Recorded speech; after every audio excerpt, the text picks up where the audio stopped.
8 actors, 3 landlords, 2 replacement roommates, 1 lie that held a single apartment together for 8 years. That's 3's company. And the math still doesn't add up. The biggest female star didn't make it past season 5. The most famous name on set wasn't even the lead. And the man who held every piece together left us during a second act nobody predicted. 6 days before a birthday he'd never reach. If those numbers matter to you, hit subscribe. This is the full cast. Then and now. The show started in 1977 with a setup no network wanted to touch. A single man sharing an apartment with 2 women, pretending to be something he wasn't, because the rent was due. IBC said no. Then yes. Then watched the ratings climb for 8 straight seasons. It survived firings, feuds, and a revolving door of roommates. It worked because one man could trip over a coffee table and make 30 million people feel something real. 5 of those 8 faces are gone now. The one at the very top left, something behind that, still saves lives today. His story's coming. First, the buddy next door. 1 character, 3 different shows. Only 2 people from this apartment ever pulled that off, and one of them wasn't the star. Richard Kline played Larry Dallas, used car salesman, self-proclaimed ladies' man, the neighbor who lived 1 floor up and never bothered to knock. He showed up in 110 episodes, then crossed into both spin-offs. No other supporting player came close. On paper, Larry was the bad influence. In practice, something else was happening. Pick any scene. Larry walks in, no knock, never a knock. He catches Jack mid-lie, and instead of bailing him out, he doubles down. Sells it harder, sells it louder, until both of them are in deeper than either one planned. The audience sees 2 guys digging. The camera sees 2 actors who trust each other completely. Kline and John Ritter were close friends off-screen, and that warmth bled through every take. Before any of this, Kline was a lieutenant in Vietnam. Before that, an MFA student at Northwestern, a classically trained singer who could hold a note as easily as a punchline. After the show ended, he proved it. Broadway in City of Angels. Then years later, stepping into the wizard's robe for the national tour of Wicked. At 82, Kline hasn't stopped. Stage, screen, and the friendships that outlasted the show. Only 1 other person on this show auditioned for a role, lost it, and years later walked into the exact same part. A fashion show, San Diego, 1973. The room is small, the stakes are nothing. And Bob Hope is sitting in the audience. He sees something, points at a girl he's never met. Within weeks, she's traveling with his troupe, performing for wounded soldiers at Walter Reed Army Medical Center in Washington. Her name is Priscilla Barnes, and she has no idea where this is going. Here's the part that makes the story. In 1976, Barnes auditioned for Chrissy Snow, lost the role to Suzanne Summers. 5 years later, Summers was gone, and Barnes stepped into the exact roommate slot she'd once been turned down for. She played Terri Alden, a nurse, sharp, grounded, different energy entirely. Barnes brought something the apartment hadn't had before, a roommate who could match Jack Tripper line for line. 70 episodes, 3 seasons. After the show, she appeared in the James Bond film License to Kill, opposite Timothy Dalton. A generation later, she played Magda on Jane the Virgin for 5 seasons on the CW. Barnes is in her early 70s, still acting, still close with Joyce, DeWitt, and Richard Kline, the friendships that outlasted everything else. This apartment went through 3 landlords. When the 3rd one walked onto set, the whole cast went silent. That story is coming. But first, the couple who came before him, and a woman who wore a wig every single day she showed up to work. A wig on a stand. That's where Helen Roper started every morning.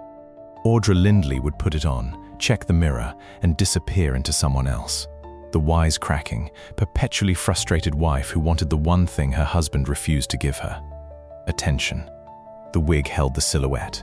Lindley held everything underneath. She'd been acting longer than anyone on that set. Born in 1918, daughter of silent film actor Burt Lindley, she broke into Hollywood as a stand-in and a stunt performer before crossing the country for Broadway. Decades of stage work followed. Then television, slowly, steadily. She earned 2 Golden Globe nominations along the way, one for Bridget Loves Bernie, one for Three's Company. She and Norman fell spun off into their own show, The Ropers. It lasted a season and a half before cancellation. She kept showing up. A horror anthology here, a guest spot there, always someone different. Then, In 1995, a whole new generation met her. She walked onto the Friends set as Phoebe's grandmother. 20 years after Helen Roper, Audra Lindley was still somebody's favorite person on screen. She left us in 1997 at 79, on her bedside table at Cedars-Sinai, a script. A new episode of Sybil. She was still preparing for the next part. Two of the women from this show didn't speak for 31 years. One afternoon, one apology. It changed everything. We'll get there. But first, her on-screen husband, and the name that followed him everywhere he went. Here's what happens when a character swallows you whole. Norman Fell walked down the street. Massa Roper at the airport. Massa Roper in restaurants, in parking lots, from strangers who never once asked his actual name. His own manager said he felt the role had buried him, but it was the one the world refused to let go. Before that apartment building, Fell had a career most viewers never saw. He flew as a tail gunner on a B-25 bomber in the Pacific during World War II. After the war, Temple University, the Actors Studio in New York. Then a slow, patient climb through Hollywood character work. He shared the screen with Dustin Hoffman in The Graduate, Steve Masqueen in Bullet, the Rat Pack in Ocean's 11.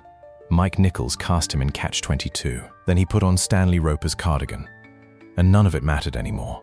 He won a Golden Globe in 1979 for Three's Company. Still, they called him Roper.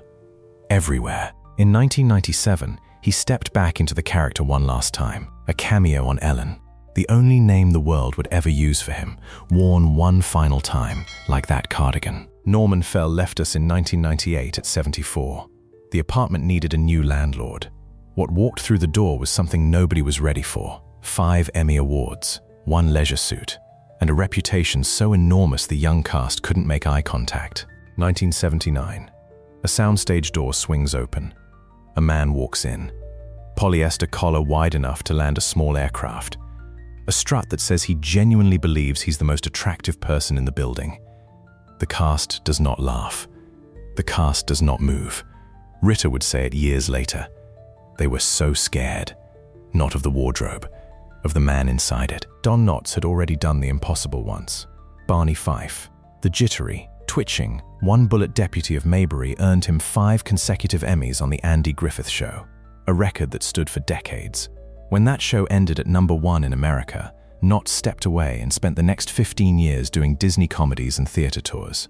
Good work, honest work, but the spotlight had moved on. Then Three's Company needed a new landlord. Ralph Furley was supposed to be background, a quirky building manager, a few scenes per episode. Knotts turned it into something no one expected. The double takes, the posing, the absolute conviction that he was irresistible. Writers noticed. And when Summers left the show, they handed Chrissy's material straight to Furley. A background character became the engine of the second half. Before any of it, before Barney, before Furley. Knotts was a kid in Morgantown, West Virginia, teaching himself ventriloquism. He joined the army and spent World War II entertaining troops across the Pacific in a variety show called Stars and Gripes. From a makeshift stage in the Pacific, to Maybury, to that apartment in Santa Monica. Not a bad second act. One more. In February 2025, Ron Howard revealed that he and Knotts were distant cousins. Neither of them knew during Knotts' lifetime. Don Knotts left us in 2006 at 81. 3 people were on this show from the pilot to the finale. One of them stepped away from Hollywood when it ended and carried a silence that lasted longer than the show itself. February 2012. A talk show set, 2 chairs. The woman on the left hasn't seen the woman on the right in 31 years. They shared a 2-bedroom apartment 5 nights a week for 7 seasons. They shared dressing rooms and scripts and Tuesday nights and 30 million strangers' living rooms. And then, nothing. For 3 decades, nothing. Suzanne Summers spoke first. She apologized. Joyce DeWitt listened. And then came the moment that mattered. They didn't rehash what went wrong. They traded one story each. The last time they'd spoken to John Ritter before he left them. That's how 31 years of silence ended. Not with an argument settled, with a name they both loved. Born April 23rd, 1949, Joyce DeWitt is 77 today. She was never the loudest person on that set. Janet Wood was the anchor.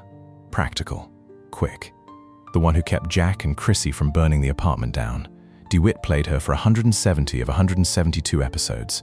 No other cast member came closer to perfect attendance. Before the show, she'd earned an MFA from UCLA, worked as a secretary to pay for classes, and once sold tickets at the Indianapolis Motor Speedway. After the show ended in '84, she walked away from Hollywood almost entirely. Not out of bitterness, out of instinct. She redirected. Hunger relief, homelessness advocacy. She co-hosted the World Food Day Gala at the Kennedy Center alongside Jeff Bridges. She returned to the stage, small theaters, touring companies, anywhere the work was real. In 2023, she showed up in a country music video, honoring her West Virginia roots. Quiet, grounded, still anchoring, just in a different room. If you remember these roommates at all, you know the name that comes next. She arrived in a white car, said 3 words without making a sound, and changed everything. 1973. A white Thunderbird rolls through the frame. The camera catches a blonde behind the wheel. She turns toward the boy in the other car. Mouths 3 words. No sound. The car keeps moving. At the audition, George Lucas asked her one question. "Can you drive?" That was Suzanne Summers in American Graffiti. No character name. Credited only as blonde in T-Bird. One silent moment. And it redirected her entire life. 4 years later, she was Chrissy Snow. The role that made her a household name and a punchline at the same time. Because playing someone that lovable and that oblivious requires something audiences rarely credit. It requires intelligence. She was Chrissy for 4 seasons. Then she asked to be paid the same as her male co-star. The answer was no. She was gone. Hollywood wrote her off. Nobody saw that coming. What happened next? Because what came next wasn't a comeback. It was a reinvention. She became the face of the Thigh Master and turned a product most people laughed at into a sales phenomenon. She wrote 27 books, 14 of them bestsellers, built a business empire on wellness, skincare, and sheer refusal to disappear. In 1991, she returned to network television as Carol Foster Lambert on Step by Step, and stayed for 7 seasons on IBC. The girl who mouthed "I love you" from a borrowed car became one of the most successful businesswomen in entertainment history. And then, February 2012, she sat across from Joyce DeWitt for the first time in 3 decades, and said she was sorry. Suzanne Summers left us on October 15th, 2023, at 76. The day before her 77th birthday. One face is left, the one who chose to fall. Every night, every take, and turned gravity into an art form. The greatest physical comedian on the planet. That's what Don Knotts called him. And here's the thing about physical comedy. It only works if you are in complete control of your body. John Ritter was in complete control. Watch the tapes. Every fall in Three's Company is precise. The elbow knows where the counter is. The hip knows where the table ends. The legs know exactly how to buckle, so the camera catches the full arc. Other actors stumble. Ritter sculpted the stumble, shaped it, timed it, made it sing. 8 seasons. 8 years of choosing exactly when and how to hit the ground. He was born in Burbank, 1948, son of Tex Ritter, the singing cowboy who could fill a theater just by walking in. The son could fill a room a different way. At USC, he studied theater. At Hollywood High, he'd been class president. The kid people followed. The man people watched. Jack Tripper earned him the Emmy and the Golden Globe in 1984, the only lead performance on this show to win both. After the show ended, Ritter took a dramatic turn in Sling Blade that silenced every person who thought physical comedy was all he could do. He voiced Clifford the Big Red Dog on PBS. He earned a Tony nomination on Broadway. And then, 2002, a new show. 8 Simple Rules. The comeback everyone wanted but nobody expected. He was back on a soundstage, back in front of a live audience, back doing the thing his body was built for. On September 11th, 2003, his body failed him. He was 54, 6 days from 55. A man who spent 26 years controlling every fall could not control the one that mattered most.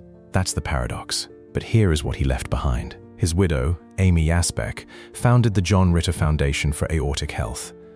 The Ritter rules teach emergency rooms and families what to look for. The warning signs that separate an ordinary chest pain from the silent emergency that took John. More than 2 decades of research, more than 2 decades of lives saved. His sons Jason and Tyler followed him onto sound stages of their own. The name still carries weight in rooms where comedy matters. John Ritter fell on purpose for 8 years. He made falling beautiful. And then he made sure no one else would fall without someone knowing how to catch them. Audra Lindley left us in 1997 at 79, with a new script waiting on her nightstand and one more character she hadn't met yet. Norman Fell left us in 1998 at 74, and strangers still call him by the only name they ever gave him. John Ritter left us in 2003 at 54, and the foundation his family built has been catching people ever since. Don Knotts left us in 2006 at 81, and somewhere, a deputy is still patting his shirt pocket for that one bullet. Suzanne Summers left us in 2023 at 76, and a white thunderbird is still rolling through someone's memory, somewhere, right now. One apartment, one lie about the rent, and a cast that taught a whole generation something simple. You don't have to be related to be family. Richard Kline is 82 and still on stage. Priscilla Barnes is in her early 70s and still in front of the camera. Joyce DeWitt is 77 and still the one who keeps everything from falling apart. The ones who are here carried the ones who aren't. That's what this show always was. People holding each other up while pretending to fall down. If one of those faces raised you on a Tuesday night, share this video with someone who was on that couch beside you. And if you haven't already, subscribe. There are more stories like this coming.